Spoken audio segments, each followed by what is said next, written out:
जीवं नव्वं जिनवर्वसहीन जीर्णितिष्ठं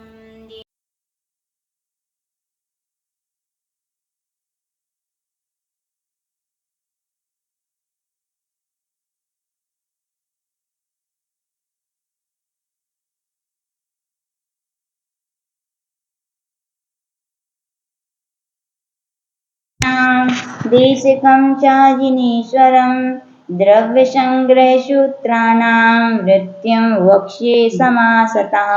नमो अरिहन्तारं नमो सिद्धारं नमो आयर्यारं नमो वज्रायारं नमो लोहे सव्यसाहुणम्। अनंतानंद सिद्ध परमेष्टि भगवान की जय। देवादिदेव श्री आदिनाथ भगवान की।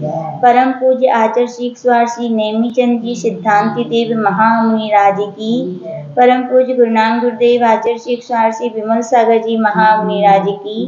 परम पूज्य गुरुनानक गुरुदेव आचार्य श्री श्री सन्मति सागर जी महामुनि राज की। परम पूज्य बुंदेलखंड के प्रथमाचार्य गणाचार्य गुरुदेव 108 श्री विराट सागर जी महामुनि राज की। यहाँ पर हम सभी अध्यात्म में प्रवेश करने वाले यानी अध्यात्म की जिसे प्रवेशिका कहा जाता है, ऐसे आचार्य श्री नेमीचंद महाराज के द्वारा लिखित ब्रहदेव संग्रह ग्रंथ और उस पर लिखी गई श्री आचार्य श्री ब्रह्मदेव सूरी द्वारा विचरित यह टीका का हम सभी लोग यहाँ पर स्वाध्याय कर रहे हैं। वहाँ पर आचार्य भगवान पहला अधिकार चल रहा है। पहले अधिकार में आचार्य भगवान जीव के 9 अधिकारों को समझा रहे हैं और हम उन जीव के 9 अधिकारों में जो उपयोगमयी अधिकार है उसमें 3 गाथाएं आचार्य भगवान ने कही थी, चौथे, 5वें, 6वें नंबर की। यहाँ पर आचार्य भगवान के मुखारविंद से हम 6वें नंबर ग्रंथ की टीका का यहाँ श्रवण कर रहे हैं। और कल यहाँ हमने सभी ने 4 प्रकार के दर्शनोपयोग की, 8 प्रकार के ज्ञानोपयोग की व्याख्या सुनी थी। यहाँ पर आचार्य भगवान ने नयार्थ आचार्य भगवान ने 5 बातों के द्वारा यहाँ पे समझा रहे हैं। फिर से वो बातें याद रखने। सबसे पहले शब्दार्थ है, फिर नयार्थ है, फिर मतार्थ है, फिर आगमार्थ है और फिर भावार्थ है। यहाँ पर आचार्य भगवान नयार्थ के रूप में कह रहे थे कि जीव का जो 8 यानी 12 प्रकार के उपयोग हैं उनमें से एक दर्शन और एक ज्ञान यानी जो केवल ज्ञान है और केवल दर्शन है वो किस नय से आत्मा के हैं, जीव के हैं। तो आचार्य भगवान ने यहाँ पे कहा था शुद्ध सद्भूत नय से। किस नय से कहा था? शुद्ध सद्भूत नय। और अपन जब कई बार इस प्रकरण को देख चुके हैं और बताया था आलाप पद्धति में आचार्य देवसेन महाराज ने बहुत सुंदर इसका प्रकरण लिया। पूज्य गुरुदेव ने भी बहुत अच्छे तरीके से समझाया था। सद्भूत नय किसे कहते हैं? तो ये सद्भूत नय है जो व्यवहार नय के ही 2 भेद हैं। किसके नय हैं? के भेद हैं? व्यवहार के। और व्यवहार का लक्षण अपन ने कहा था जो भेद करे। क्या करता है? जो भेद रूप से व्याख्या करता है वो व्यवहार नय है और जो अभेद की व्याख्या करता है वो क्या है? निश्चय नय है। क्योंकि यहाँ पर शुद्ध सद्भूत कहा है तो ये व्यवहार नय का ही भेद है। कौन सा भेद है? व्यवहार नय का। और उसमें भी सद्भूत नय के विषय में पढ़ने पड़ा था जो एक वस्तु को के विषय करता है। किसको करता है? केवल एक वस्तु में ही भेद करेगा। किसमें करेगा? जो एक वस्तु में भेद करता है उसे क्या कहते हैं? या कहें एक ही वस्तु जिसका विषय बनती है उसे क्या कहते हैं? सद्भूत व्यवहार। इसके 2 प्रकार के भेद कहे थे। शुद्ध आचार्य भगवान ने तो उपचरित और अनुपचरित कहे हैं, लेकिन आचार्य भगवान ने यहाँ पे शुद्ध और अशुद्ध नाम दिए। लेकिन आचार्य भगवान ने यहाँ स्पष्ट कर दिया है शुद्ध सद्भूत व्यवहार से यहाँ पे अनुपचरित क्या लेना है? अनुपचरित सद्भूत व्यवहार न लेना है। कौन सा लेना है? अनुपचरित। अनुपचरित का अपन लोग वहां पे पढ़े थे जहां पर शुद्ध गुण और शुद्ध गुण में क्या कर दिया जाता है? भेद किया जाता है। किसमें किया जाता है? उसे क्या कहते हैं? शुद्ध सद्भूत कहें या अनुपचरित सद्भूत व्यवहार नहीं, कुछ भी, दोनों की व्याख्या एक है कि शुद्ध आत्मा और आत्मा का ज्ञान यानी कौन सा ज्ञान लेना? केवल ज्ञान। शुद्ध लेना है ना, शुद्ध गुण शुद्ध गुणी। तो गुणी कौन है? बोले अपनी आत्मा है। गुण क्या है उसका? केवल ज्ञान गुण। तो बोले आत्मा का यदि केवल ज्ञान केवल दर्शन गुण है तो किसने से अपेक्षा से कहा? अब चूंकि यहाँ भेद कर दिए ना, यद्यपि आत्मा और ज्ञान 2 अलग अलग नहीं है। प्रदेशत्व गुण की अपेक्षा से जितने आत्मा के प्रदेश हैं उतने सारे प्रदेशों में ही ज्ञान है। जहां जहां ज्ञान है वहां वहां क्या है? आत्मा है। लेकिन व्यवहार नहीं है तो भेद करना है। तो एक ऐसा भी कथन कर, जीवमयी यानी ज्ञानात्मक जीव या ज्ञान जीवमयी है, ये क्या हो गया, शुद्ध निश्चय नए कथन। यहाँ पे भेद नहीं किया, अभेद कर दे, वो ही दोनों है। और यहाँ पे कहना जीव का केवल ज्ञान, तो क्या हो गया, भेद कर दे, जीव अलग कर दिया और ज्ञान अलग कर दिया। तो यहाँ पे कौन सा न लिया है, शतभूत, और शुद्ध लेना है, शुद्ध अशतभूत, और यानी उपचरित नहीं, उपचार जो जिसका स्वरूप है, यानी वो क्या है, अनुपचरित है। तो आचार्य भगवान ने यही व्याख्या की थी कि जो केवल ज्ञान और केवल दर्शन है वो जीव के किस नय से हैं, तो वहां पे कहा था शुद्ध सद्भूत नय, या कहें अनुपचरित सद्भूत व्यवहार नय की अपेक्षा से आत्मा के केवल ज्ञान और केवल दर्शन होता है, ऐसा यहाँ पर व्याख्या की थी। फिर आचार्य भगवान ने कहा था छद्मस्तों के जितने भी ज्ञान होते हैं, कौन कौन से ज्ञान होंगे, अब केवल ज्ञान हटा दिया तो कौन से होंगे, बाकी के ज्ञान। लेकिन बाकी के ज्ञान में तीन विपरीत ज्ञान नहीं लेने, तो कौन कौन से बचे, मति, श्रुत, अवधि और मन परय ज्ञान। और तीन दर्शन, कौन कौन से तीन दर्शन लेने हैं, चक्षु, अचक्षु और अवधि। यानी कि जो इतने जो चीजें, चार और तीन सात, यदि कहा जाए जीव के चक्षु दर्शन है, जीव के अचक्षु दर्शन है, जीव के अवधि दर्शन है, जीव के मति ज्ञान है, जीव का श्रुत ज्ञान है, जीव का अवधि ज्ञान है, जीव का मन किस नय से है, तो प्रश्न कोई पूछ सकता है। तो वहां पर आचार्य भगवान ने कहा था अशुद्ध सद्भूत व्यवहार नय से। किससे कहा था, अशुद्ध, क्यों, क्योंकि ये कर्म, जब संसारी जीव कर्मों से सहित है तभी तो उनके छह उसमें भाव बनते हैं, कर्मों से रहत में तो छह भाव बनते हैं, तो उनके केवल और केवल दर्शन बन, ज्ञान और केवल दर्शन बन गया। क्योंकि संसार अशुद्ध गुण और गुणी में जो क्या करता है, भेद करता है। तो अशुद्ध आत्मा भी अशुद्ध है, संसार कर्मों से बंधी है, और ज्ञान की जो पर्याय है वो भी शुद्ध पर्याय कौन सी है, ज्ञान की केवल ज्ञान है। और ये सब पर्याय कौन सी है, अशुद्ध, कौन कौन सी, यानी कि मति ज्ञान, शुद्ध ज्ञान, ये कौन सी पर्याय कही जाती है, अशुद्ध पर्याय। तो जीव का मति ज्ञान कहना ये कौन से नय से हो गया, उपचार किया, क्या कहा आप यहाँ पर, उपचरित सद्भूत व्यवहार नय। यानी कि यद्यपि आत्मा के स्वभाव नहीं है, आत्मा के क्या है, विभाव है, क्योंकि आत्मा की स्वाभाविक ज्ञान पर्याय कौन सी, केवल ज्ञान ही है। लेकिन केवल ज्ञान जब तक नहीं है, कर्मों से अधीन है, तब तक वो क्या, मति श्रुत अवधि ज्ञान, ये विभाव रूप ज्ञान कहे जाते हैं। तो आचार्य भगवान कह रहे हैं कि उपचार से हैं, कौन से, उपचरित सद्भूत व्यवहार नय से हैं। फिर आचार्य भगवान ने यहाँ पे कहा था, आपने कुमति, कुश्रुत और कुअवधि, ये जीव के कौन से नय से हैं, तो आचार्य भगवान ने यहाँ कहा था उपचरित असद्भूत व्यवहार नय। सद्भूत व्यवहार यानी जो एक विषय को ग्रहण करता है, विषय करता है, और असद्भूत नय यानी भिन्न वस्तु में जो क्या करता है, संयोग को विषय करता है। किसको, भिन्न वस्तु, यानी कि दो वस्तुएं हैं फिर भी एक, जैसे कहा गया मेरा पेन, हम भी अलग हैं और पेन अलग है, लेकिन फिर भी संयोग संबंध, मेरा पेन है स्वामी पने का संबंध आ गया, स्वामी पने का संबंध। तो आचार्य संबंध से जो जो होते हैं, और कौन सा लेना है यहाँ पर, उपचरित, यानी संयोग संबंध होना चाहिए। तो यहाँ पर कहा मति, कुमति, कुश्रुत और कुअवधि, यद्यपि ये ज्ञान ही है लेकिन मिथ्यात्व का संयोग हो गया ना, क्योंकि कुमति कब होता है, मिथ्यात्व के उदय से जो मति ज्ञान, जिस जीव को जो ज्ञान था उसको क्या कहते हैं, कुमति कहते। मिथ्यात्व का उदय इसमें कारण है, मिथ्यात्व के संयोग से ऐसा हुआ। इसलिए आचार्य भगवान ने कहा कुमति, कुश्रुत और कुअवधि ज्ञान कौन से नय से जीव के होते हैं, तो कहा उपचरित असद्भूत व्यवहार नय से ये क्या है, जीव के कहे गए। इतनी अपन ने व्याख्या सुन ली थी, बहुत अच्छा स्पष्टीकरण यहाँ पर आचार्य भगवान ने कर दिया है। अब आगे इसी विषय को आगे कह रहे हैं, शुद्ध नया शुद्धम पूर्ण दंशनम नाणम, शुद्ध निश्चय नया पुनः शुद्धम शुद्ध मखंडम केवल ज्ञान दर्शन द्वयम जीव लक्षणम मिति। यानी शुद्ध नय से कह रहे हैं, शुद्ध नय से जीव के शुद्ध अखंड जो केवल ज्ञान और केवल दर्शन है वही जीव का क्या है, लक्षण है। क्योंकि अध्यात्म ग्रंथ और अध्यात्म ग्रंथ निश्चय नय ही उपाधि कहता है, तो निश्चय नय से जो जीव के शुद्ध यानी कि अखंड केवल ज्ञान, और केवल अखंड क्यों कहा, क्योंकि मति ज्ञान, शुद्ध ज्ञान जितने भी पदार्थों को जाते खंड खंड रूप में जानते, सबको इकट्ठा नहीं जानते, लेकिन केवल ज्ञान तो कैसे जानता है, अखंड एक साथ युगपत जानता है। तो आचार्य भगवान ने यहाँ अखंड का यूज किया है।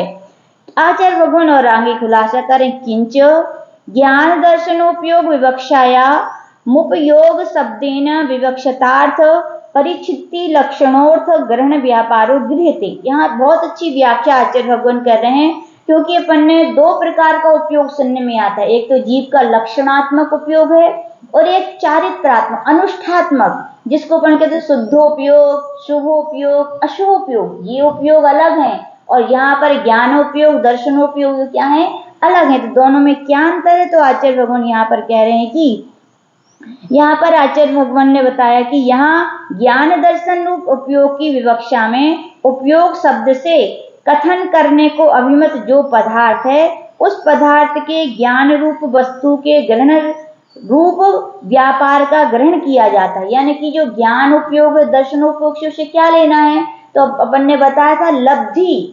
अपन ने भावेंद्र की परिभाषा पढ़ी थी, क्या पढ़ी थी? लब्धि और उपयोग को पढ़ा था ना। लब्धि यानी ज्ञानावर्णी कर्म का क्षयोक्षम, और उपयोग यानी एकाग्रता, यानी वस्तु को ग्रहण करने की क्षमता।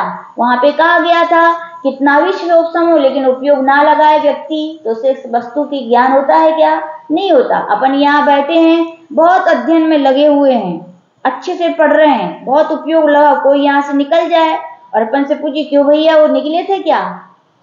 तो अपन कहेंगे मालूम नहीं है। तो क्या सो रहे थे? वो नहीं, सो भी नहीं रहे थे, आंख तो मेरी खुली थी, क्या दिखाई नहीं दिया? आंखें खुली हैं तो दिखाई भी हो सकते, लेकिन फिर क्यों नहीं जाना? तो बोले उपयोग वहां पर हमारा नहीं था। उपयोग कहाँ था? पढ़ने में। महिलाएं देखो घरों में काम करती हैं, कितने बार खाना बनाती हैं चौके में, तो तवा तो पता नहीं क्या क्या लग जाता है कि नहीं? उस समय पता चलता है क्या? उस समय पता नहीं चलता। काम करने के बाद थक जब बैठ जाते तब अरे कुछ जलन सा कर रहा है, हैं? या कुछ कट जाता है अचानक, उस समय पता नहीं चलता। क्यों? क्योंकि उस समय आपका उपयोग खाना बनाने में था। तो आचार्य भगवान कह रहे हैं वस्तु के ग्रहण रूपी व्यापार है, ये उपयोग अलग है। यहाँ पर एक उपयोग को अलग आप ग्रहण कीजिएगा, ये वस्तु के ग्रहण में सहायक है, यानी ये ज्ञान उपयोग वाला उपयोग अलग है। ये अंतर यहाँ पर कहा गया। तो शिष्य पूछे भगवान दूसरा उपयोग कौन सा है? तो कह रहे हैं शुभाशुभ शुद्धोपयोग त्रय विवक्षायाम पुनः उपयोग शब्देन शुभ शुभाशुभ शुद्ध भावनैक रूप अनुष्ठानम ज्ञातव्यमिति। आचार्य भगवान यहाँ पे कह रहे हैं कि शुभ, अशुभ और शुद्ध इन तीनों उपयोगों की विवक्षा में तो उपयोग शब्द से शुभ, अशुभ और शुद्ध भावना एक रूप अनुष्ठान जानना चाहिए। भावना रूप यानी आचार्य बताते हैं जो शुभ उपयोग और अशुभ उपयोग, शुद्धोपयोग बोलते हैं, चारित्र गुण की पर्याय कौन सी है? ये अनुष्ठात्मक है। अनुष्ठान किसका किया जाता है? चारित्र का ही किया जाता है। किसका किया जाता है? तो चारित्र में, यानी कि अपना चारित्र कैसा है? अशुभ उपयोग जन्य भी हो सकता है। अपने यानी परिणाम जब जब मिथ्यात्व की हो जाते हैं, विषय कसायों की हो जाती, तो कौन सा उपयोग चलता है? अशुभ उपयोग। जब अपन भगवान की भक्ति करते हैं, स्वाध्याय करते हैं, तो क्या चलता है? शुभ उपयोग। और जब मुनि महाराज अपने आत्मा के निर्भेदाभेद रत्नत्रय की साधना में लीन होकर के आत्मा की संवित्ति उपलब्धि करते हैं, तो वो क्या कहलाता है? शुद्धोपयोग। तो आचार्य भगवान कह रहे हैं वो ज्ञानोपयोग और दर्शनोपयोग, और यहाँ पर जो शुभ उपयोग, अशुभ उपयोग, शुद्धोपयोग, दोनों में क्या है? अंतर है। एक वहां पर वस्तु के ग्रहण में किया गया व्यापार लेना है, और यहाँ पर अनुष्ठात्मक यहाँ पर उपयोग लेना है, क्योंकि अध्यात्म ग्रंथ है, बार बार उपयोग शब्द आएगा। आप इन दोनों में क्या करना? भ्रांति में मत पड़ जाना, क्योंकि कई लोग इन्हीं दोनों उपयोग की व्याख्या ना करके शुद्धोपयोग के विषय में आचार्य बताते हैं कुछ अभी 20 साल पहले लोग इतने भ्रमित थे। क्यों भ्रमित थे? बस इसी के कारण, कहीं ज्ञानोपयोग, दर्शोपयोग को जहाँ लगना चाहिए वहां ये वाला अनुष्ठात्मक उपयोग लगाते थे, जहाँ अनुष्ठात्मक लगना चाहिए वहां पर ये वाला लगाते थे। तो क्या कई लोगों ने चौथे को स्थान में शुद्धोपयोग मान लिया। तो आचार्य भगवान कह रहे हैं अध्यात्म के ग्रंथों में, बाकी में वृद्ध ग्रंथ है, अध्यात्म में प्रवेश करने की बहुत छोटी छोटी बातें, जिसको अपन कहते हैं ना प्रारंभिकता में क्लू बताए जाते हैं हर क्लास में, ये बातें यानी पॉइंट इज नोटेड, यानी जब तक ये आपकी पूरी पढ़ाई नहीं हो जाएगी तब तक ये आपको काम आएंगे। ये तो अब इस ग्रंथ में भी ये बातें हैं। यदि आपको आगे परमात्मा प्रकाश, पंचास्तिका, नियम सार, समय सार, प्रवचन सार पढ़ना है, तो इन बातों को बिल्कुल दिमाग में रखें कि उपयोग दोनों शब्द एक हैं लेकिन दोनों का अर्थ एक नहीं है। तो आचार्य भगवान ने यहाँ पर अच्छी तरह से समझाया। आगे कह रहे हैं अत्र सहज शुद्ध निर्विकार परमानंदैक लक्षण रूपस्य साक्षादुपादेय भूतस्य क्षय सुखस्योपादान कारणत्वात् केवल ज्ञान दर्शन द्वयमुपादेयम् इति।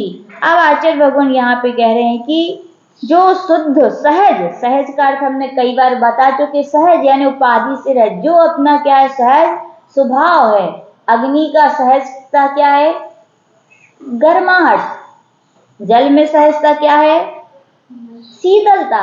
ऐसे ही आत्मा का स्वभाव क्या है? सहज स्वभाव, यानी कि सहज की सिद्धि के लिए कोई अपन को पुरुषार्थ करना पड़ता है क्या? कुछ पुरुषार्थ नहीं करना सहज की सिद्धि के लिए। सहज की सिद्धि में तो कहा गया, जैसे अपन लोग बोलते ना, आचार्य जी ने बहुत अच्छी बात बताई थी, बोले कि मोक्ष के लिए पुरुषार्थ करना है। क्या? आत्मा के स्वभाव के लिए पुरुषार्थ करना, स्वभाव की प्राप्ति का पुरुषार्थ नहीं करना है। करना है क्या? स्वभाव तो अपने आत्मा का है, वो तो अपने अंदर ही है। स्वभाव की प्राप्ति का कोई पुरुषार्थ नहीं, वो तो सहज है, आपके अंदर ही है। अपने घर में जो वस्तु, उसको क्या ढूंढने जाना पड़ता है? उसको ढूंढने नहीं जाना पड़ता, अपने अंदर ही है। तो बोले फिर पुरुषार्थ किसका करना है? फिर ये दीक्षा लेकर के इतनी कठिन तपस्या क्यों कर रहे हैं? तो बोले वो कठिन तपस्या अपने सहज स्वभाव की प्राप्ति के लिए नहीं कर रहे, वो कठिन तपस्या कर रहे हैं जो सहज स्वभाव की प्राप्ति में जो अपन ने अवरोध खड़े कर लिए हैं, जो बाधाएं खड़ी कर, उनको हटाने का कर रहे हैं। किसको हटाने का पुरुषार्थ करना है? जैसे कि कोई कुआं खोदा, कुएं खुदते हैं आपके यहाँ? आपसे पूछा जाए कुआं क्यों खोदा गया, बताओ? पानी के लिए। तो क्या आपने खोदा, पानी कहाँ है? बहुत नीचे है। तो पानी खोदे, जब पानी नीचे ही है तो उसका क्या पुरुषार्थ हुआ? वो तो था ही। पानी की प्राप्ति का पुरुषार्थ नहीं किया। किसका पुरुषार्थ किया? जब आप मशीन लगाते हैं, वो विस्फोट करते हैं, तो किसका? पत्थरों को तोड़ने का पुरुषार्थ किया। किसको किया? पत्थर जैसे जैसे टूटे, पानी तो पहले से ही था, उसकी प्राप्ति का हमने कोई पुरुषार्थ नहीं किया। जो पत्थर की परतें थी उनको तोड़ दिया तो पानी तो अपने आप क्या हो गया? प्रकट हो गया। यानी जल तो ऐसे ही अपनी आत्मा में, अपनी आत्मा के गुण सहज हैं, उनकी प्राप्ति का पुरुषार्थ नहीं करना। पुरुषार्थ अपन को क्या करना है? जो अपन ने कर्मों से, राग से, द्वेष के वशीभूत होकर के विभाव परिणति से जो कर्मों का आवरण अपने स्वभाव पे डाल दिया है, उसको हटाने का क्या करना है? पुरुषार्थ करना। इसीलिए सहज का शब्द आप लोग समझ लें। सहज यानी क्या? सहज यानी कि जो जैसा है, अपने आत्मा का स्वभाव तो जैसा है सो है, बस अपन ने कर्माधीन होने के कारण, विभाव परिणति के कारण अपने स्वभाव को ढक दिया है। लेकिन अपन को क्या करना है? अब पुरुषार्थ करना है। किसका करना है? स्वभाव की प्राप्ति का नहीं, विभाव को दूर करने का। आज जैसी के बहुत अच्छी बात बताते थे, बोले विभाव से स्वभाव में आने में कैसा आनंद आता है? बोले वैसे ही आनंद आता है जैसे कोई व्यक्ति परदेश से अपने घर लौटता है। कितना आनंद आता है? हाँ, कोई परदेश से बड़े दिनों के बाद जहाँ जाना चाहे वहां मिल जाए, उसके लिए कितना आनंद आता है। तो कहा वैसे ही जब भव्य आत्मा जीव होते हैं तो उनके लिए भी क्या होता है? अपने विभाव परिणति से, कसायों से, राग से, द्वेष से, संसार की व्यवस्थाओं से दूर हट करके क्या होता है? जब अपने आत्मा के स्वरूप में आते हैं तो उनको क्या आता है? बहुत आनंद आता है। तो आचार्य भगवान यही बता रहे हैं कि अपन को उस आत्मा के सहज स्वरूप की प्राप्ति के लिए अपन को पुरुषार्थ नहीं करना है। पुरुषार्थ करना है तो अपने क्या जो आवरण आ गए हैं उनके लिए अपन क्या करेंगे? उनको हटाने का पुरुषार्थ करेंगे। ऐसा आचार्य भगवान ने यहाँ पर इसकी व्याख्या की है। आचार्य भगवान इसी बात को आगे असहज रूप से सिद्ध कर रहे हैं। यहाँ पर आचार्य भगवान ने सहज का अर्थ कहा, सहज शुद्ध निर्विकार जो परमानंद एक लक्षण का धारक साक्षात उपाधिभूत जो अक्षय सुख है, उसके उपादान कारण होने से केवल ज्ञान और केवल दर्शन, ये दोनों क्या हैं? उपादेय हैं। आचार्य भगवान कहने का तात्पर्य यह है, यहाँ 12 प्रकार के उपयोग कहे तो उनमें कौन से ही उपादेय हैं? तो आचार्य भगवान कह रहे हैं यहाँ पर चूंकि अध्यात्म ग्रंथ है और अध्यात्म ग्रंथ में शुद्ध नय की अपेक्षा से केवल ज्ञान और केवल दर्शन ही क्या है? उपादेय हैं। अपन को उसी की क्या करनी चाहिए? साधना करनी चाहिए।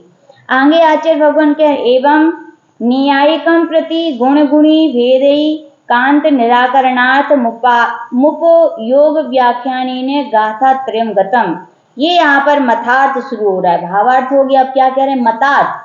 यहाँ आचार्य भगवान ने जीव को उपयोगात्मक क्यों कहा, किस मत के खंडन के लिए कहा, तो आचार्य भगवान कह रहे हैं, हम पहले भी अपन लोग सुन चुके हैं, मत है उसमें एक न्यायिक मत है। कौन सा है, नैयायिक। कौन सा मत है, नैयायिक मत है। वहां पर नैयायिक मत में कहा जाए, जैसे अपने यहाँ पर आत्मा है और आत्मा का ज्ञान है, यानी आत्मा गुणी है और गुण क्या है उसका, आत्मा का है।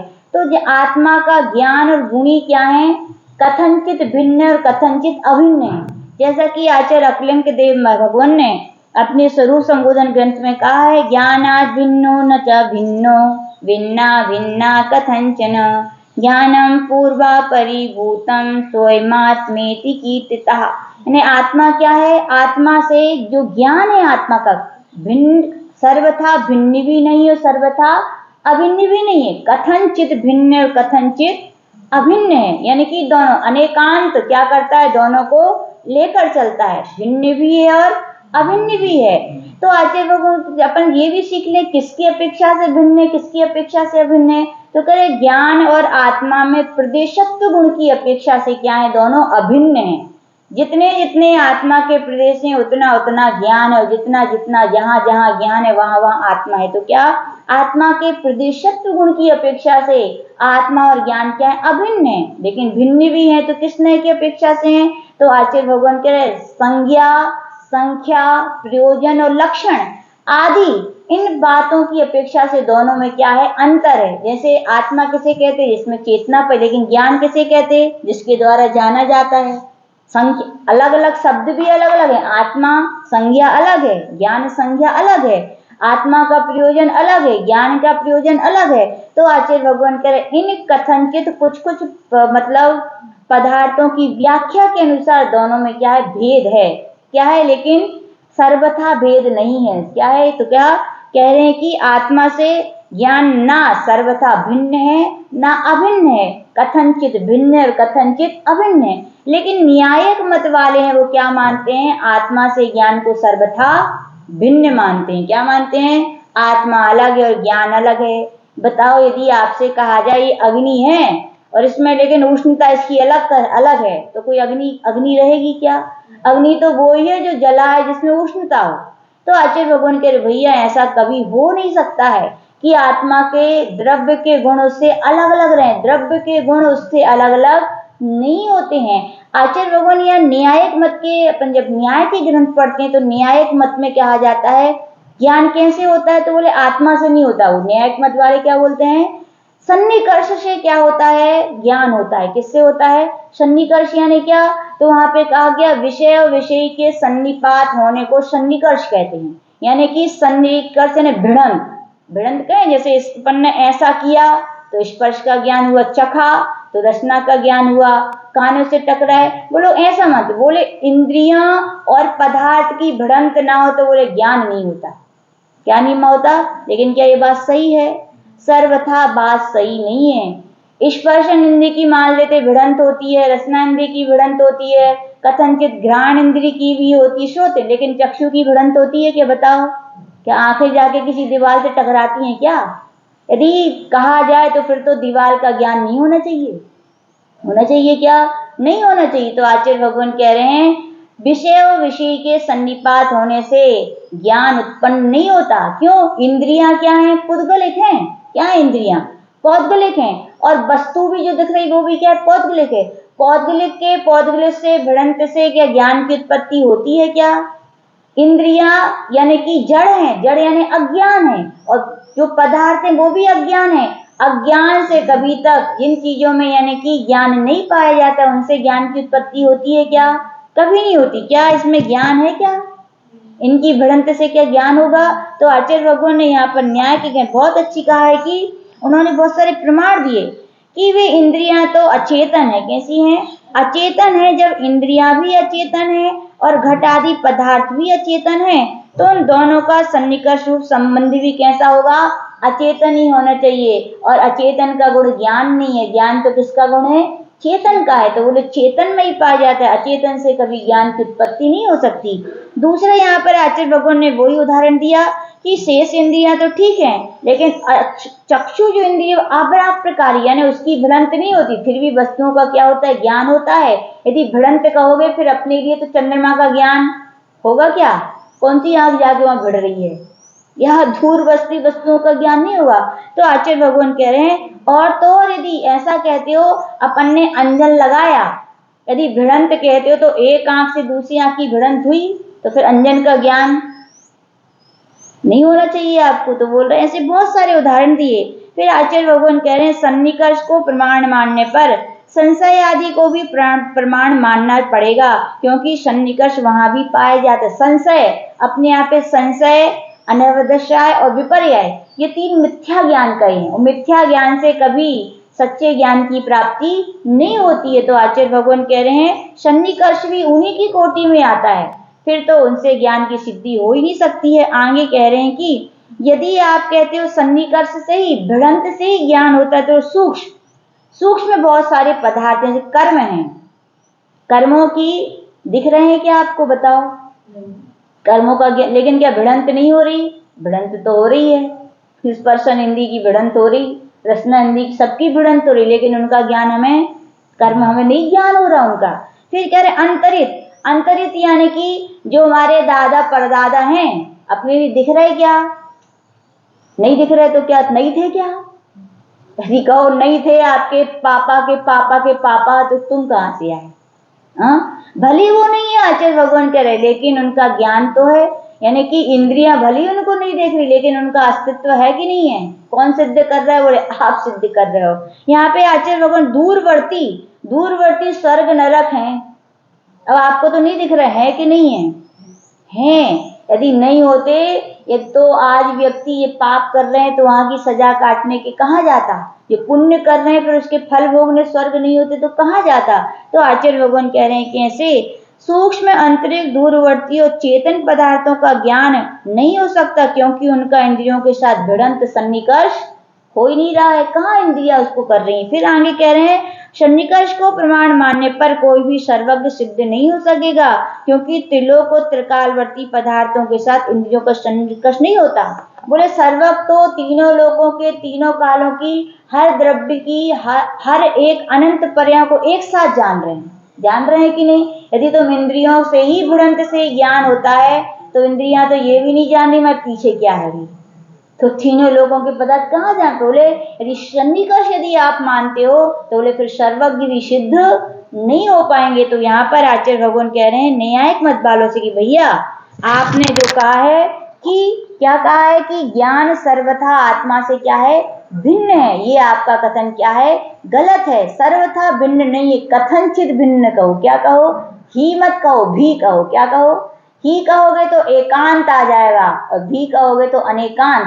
अनेकांत का पेट बहुत बड़ा होता है, सबको ग्रहण कर लेता है, और एकांत क्या करता है? सबको छटाई कर, सबको झगड़े पैदा करा देता है। तो आचार्य भगवान ने यहाँ पर न्यायिक मत के खंडन के लिए यहाँ पर सिद्ध कर दिया कि आत्मा में ही ज्ञान होता है और वो आत्मा से कथनचित भिन्न है, कथनचित अभिन्न है, सर्वथा भिन्न अभिन्न नहीं है। न्यायिक मत वाले जो मानते हैं कि ज्ञान आत्मा से क्या है?